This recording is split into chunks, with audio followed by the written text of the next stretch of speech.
सभी को सादर प्रणाम। अपनी YouTube चैनल उत्तराखंड की बेटी हिमालय पुत्री में मैं आप सभी का हार्दिक स्वागत एवं अभिनंदन करती हूँ। पुनः आप सभी की समक्ष उपस्थित हुई हूँ एक और नई विषय के साथ। और आज आप सभी के समक्ष एक प्रेरक प्रसंग साझा करना चाहती हूँ जो भगवान श्री कृष्ण जी से संबंधित है। तो आइए शुरू करती हूँ। गोकुल में भगवान श्री कृष्ण जी की लीला का समय था और वहाँ पे उस समय एक मोर रहा करता था। वह मोर भगवान श्री कृष्ण जी का भक्त था और भगवान श्री कृष्ण जी की कृपा पाना चाहता था। वो मोर बहुत ही चतुर था। उस मोर ने एक युवती सोची और सीधे भगवान श्री कृष्ण जी के द्वार पर जा पहुँचा। वहाँ पर पहुँचने के बाद वह एक भजन गुनगुनाने लगा और भगवान श्री कृष्ण जी जब भी अंदर और बाहर जाया करते तो वो मोर वो भजन गुनगुनाया करता था। और वो भजन था, मेरा ना कोई सहारा बिन तेरे, हे गोपाल सांवरिया मेरे। इसी भजन को वो प्रतिदिन गुनगुनाया करता था। एक दिन बीता, 2 दिन बीते, इसी प्रकार से 1 वर्ष व्यतीत हो गया, लेकिन भगवान श्री कृष्ण जी ने उस मोर की तरफ बिल्कुल भी ध्यान नहीं दिया। इस बात से वह मोर बहुत दुखी हुआ और वो उस दुख के कारण रोने लगा। जब वो रो रहा था तो उसी समय एक मैना वहाँ से उड़ती भी जा रही थी। जब उसने मोर को रोते भी देखा तो वो बहुत ही अचंभित हुई। वह अचंभित इसलिए नहीं हुई कि मोर रो रहा है, वो अचंभित इसलिए हुई कि कोई भगवान श्री कृष्ण जी के द्वार पर रो रहा है। तब वो मैना उस मोर के पास आती है और उससे पूछती है कि हे मोर, तुम क्यों रो रहे हो। फिर मोर ने कहा कि देखो ना, मैं इस छलिए को 1 वर्ष से यहाँ पर रिझाने की कोशिश कर रहा हूँ, लेकिन इसने मेरी तरफ बिल्कुल भी ध्यान नहीं दिया। यहाँ तक कि मुझे पानी के लिए भी नहीं पूछा, पानी पिलाया तक भी नहीं।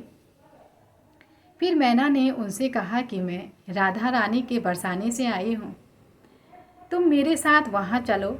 राधा बहुत ही दयालु है, वो तुम पर अपनी कृपा जरूर करेंगी। मोर ने मैना की बात मान ली और उस मैना के साथ राधा के बरसाने की और दोनों उड़ चले। जब वो राधा के बरसाने में पहुँचे, राधा के द्वार पर पहुँचे, तो वो मैना वहाँ पर अपना गाना शुरू करती है कि राधा राधा राधे बरसाने वाली राधे। लेकिन जो वो मोर था, वो राधा के द्वार पर पहुंचने के बावजूद भी वो उसी भजन को गुनगुनाना उसने शुरू किया कि मेरा ना कोई सहारा बिन तेरे, गोपाल सांवरिया मेरे। जब राधा रानी ने ये भजन सुना तो वो दौड़ी दौड़ी आकर उस मोर को बड़ी प्रेम पूर्वक उसे गले लगाया और उससे पूछा कि हे मोर, तुम कहाँ से आए हो। फिर उस मोर ने कहा कि मैं 1 वर्ष से कृष्ण के द्वार पर उसके भजन का हमेशा गुनगुनाया करता हूँ, लेकिन कृष्ण ने आज तक मुझे पानी तक नहीं पिलाया। फिर राधा रानी ने कहा कि नहीं, मेरे श्री कृष्ण ऐसे नहीं हैं, तुम इस बार जाओ और इस बार कृष्ण नाम की धुन नहीं, राधा नाम की धुन वहाँ पे बजाना। मोर ने राधा की बात मानकर वहाँ से सीधे उड़कर वो गोकुल में आया और भगवान श्री कृष्ण जी के द्वार पर गुनगुनाने लगा, राधे राधे राधे राधे राधे राधे। जब भगवान श्री कृष्ण जी ने यह सुना तो वो दौड़े दौड़े आए और उस मोर को बड़े प्रेम पूर्वक उन्होंने गला लगाया। जब उन्होंने गले लगाया तो उन्होंने मोर से पूछा कि हे मोर, तुम कहाँ से आए हो। मोर ने कहा कि वाह रे कृष्ण, 1 वर्ष तक तो मैं तुम्हारे द्वार पर इस भजन को गुनगुना रहा था, लेकिन तुमने तो कभी मेरी बात, मुझे यहाँ तक कि तुमने कभी मुझे पानी तक के लिए भी नहीं पूछा। और जब मैं राधा के नाम की धुन तुम्हारे द्वार पे बजाई तो तुमने सीधा आकर मेरे गले लग गए।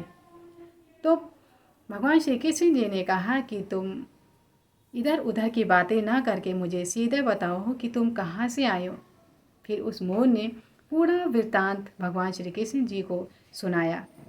भगवान श्री कृष्ण जी ने कहा कि हे मोर, मैंने तुम्हें पानी न पिलाकर बहुत बड़ा पाप किया है, इसलिए मैं तुम्हें वचन देता हूँ कि जब तक ये सृष्टि रहेगी तब तक तुम हमेशा मेरे शीश पर विराजमान रहोगे। और जो भी भक्तगण राधा का नाम स्मरण करेंगे, राधा का नाम जपेंगे, वो हमेशा मेरे शीश पे ही रहेंगे। तो हे कृष्ण भक्तों, जो भी राधा रानी और भगवान श्री कृष्ण जी प्रेम करते हैं वो एक बार ज़रूर कहें जय श्री राधे राधे। तो ये थी आज की प्रेरक प्रसंग जो बहुत ही सुंदर थी।